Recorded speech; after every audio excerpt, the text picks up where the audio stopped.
আমি আপনি দুনিয়াতে জন্মগ্রহণ করার পরে 7 বছর 8 বছর হলে মুসলমানের অনুষ্ঠান হয়।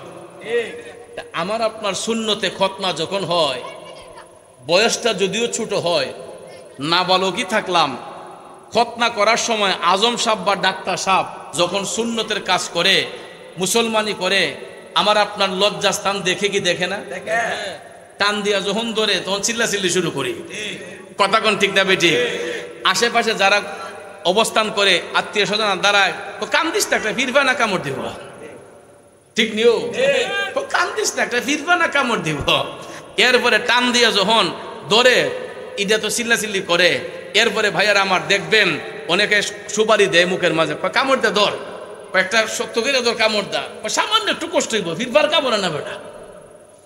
এরপরে আমি মানলাম ফিরবার কামড় হোক, যেটাই হোক, সুন্নতে খতনার সময় লজ্জাস্থানটা ডাক্তার সাহেবের সুখে পড়েনি। গ্রামে আইসা যে খলিফা সাহেব সুন্নত করে পড়েনিও, আশেপাশে যারা থাকে তাদের লজ্জাস্থান চুকে পড়ে না? অবশ্যই। অনেক সময় দেখবেন পানি ফুটকা যখন হয়ে যায়, দিহি রে একটু আলগি দেশান, দিহি তোর এটা কি অবস্থা, আরো 2-4 জনে দেখে, কথা কোন ঠিক না ঠিক?